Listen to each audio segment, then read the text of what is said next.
Welcome to West London. Welcome Thank you. to Brentford. What's the attraction of you of playing here for Brentford, for this football club? I think the attraction is many. There's a lot of things that were the right place for me to be. I think this is a place where I can develop.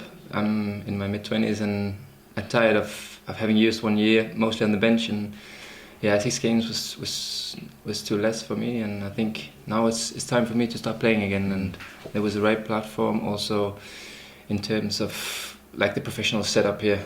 Everything is thought through, and they've really invested a lot in developing players. And obviously you know Thomas from previous experience, both club and internationally as well. How much did that help? Yeah, it helped a lot. Also, he kept pushing to get me, which always is nice as a player. And I know of course Thomas is a very passionate guy, very professional, has a very positive mind, and very nice human being. But he takes his work very professionally and very seriously, which is always good to have a coach who does like that. You sort of mentioned it or alluded to it there. How frustrating was it in Florence? Because obviously you make a move and move to Serie A, and you think, okay, this is a real opportunity as a player moving into his mid-20s, and then just didn't get enough game time. How frustrating was that? Yeah, very frustrating. Of course, I knew when I went there that it was a very big change. It was a big club I moved to. I had 2 very good seasons with Brøndby, and I think I had a lot of confidence, and I was like, I could take the Serie A on, and in a big club like Fiorentina. But yeah, sometimes it's not how you think it is, and I was ready to keep pushing and keep playing my chance. But they also made it quite clear that this year would be similar to the one prior to. So yeah, I was not interested in having 1 more year like this, doing the fact that I was in my mid-20s. Yeah, you need to be playing. Exactly. I mean, having, as you said, having had that experience at Brøndby, you want to actually be playing football both from a club point of view, but also an international point of view as well, don't you? Exactly, and I think the Championship is a very good league to do that. I saw Henrik playing full time in the national team while playing here. So I mean, this is a very good league to show off to show us your qualities and hopefully also bring Brentford to a higher level. And how important is the way that Thomas goes about wanting to play his football for you as well, from a personal point of view, from a development point of view? How key is that at this stage in your career? Yeah, I'll try not to change too much about my own abilities. He likes to press forward, which I do as well. He likes to play football, which I do as well. So. Especially how Brentford is scouting and how they're doing things. Hopefully, I'm scouted right to this position. Yeah. Quite a few countrymen here though at Brentford. Yeah. It's quite nice to walk in through the door and see a few faces and hear a familiar language. Yeah, sure. It's almost like home. I think it's. Of course, it's nice, especially when you come from a club where no one speaks even English. It's quite nice to have a lot of guys speaking up, but also the other guys. It's has been very kind. It's been very easy to jump in from day one. Yeah, how important is that as well as a footballer? Because your life away, you spend 2 or 3 hours at the training ground and obviously play games, but your life away from the training ground and match day still has to be pleasurable, comfortable, because that puts you in a better place to play your football to the best of your ability. Yeah, sure, and. I think I found out that in the hard way last year that it's not.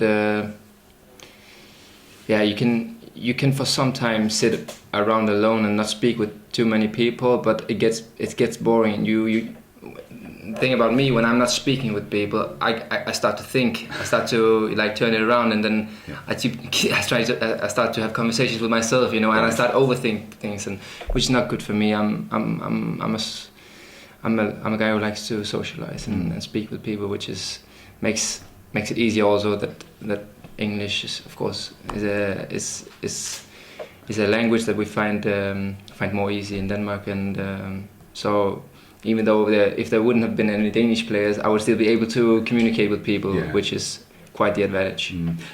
So for those who may not have seen you, or a lot of people have been trawling around on the internet anyway and seeing bits and pieces and watching you, what sort of player can Brentford fans expect this season from you? For sure, a player will give 100% on the pitch, leave it all out there, and a player who wants to win.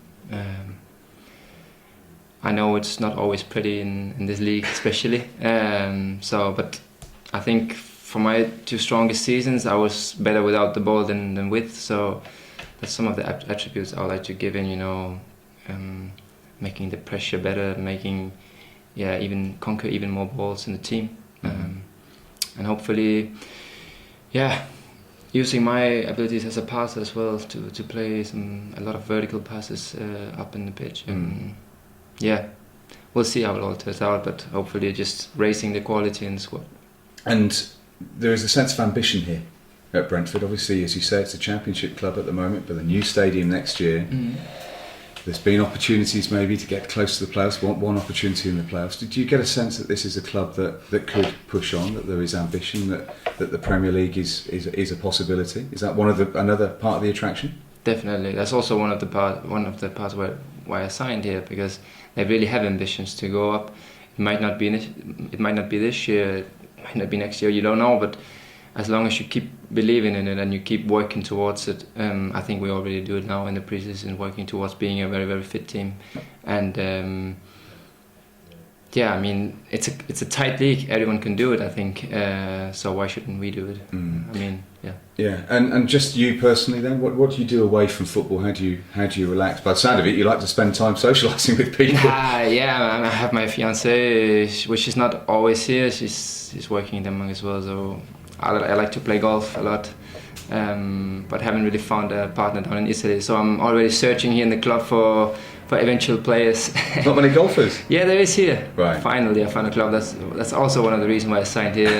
I mean, golf is big in England than it is in Italy. So now I like to play it because you can combine it with football. You can relax with it, but there's still this competition. And my family plays and my friends in Denmark. So it's a big part of me. What do you play off? What handicaps you play off?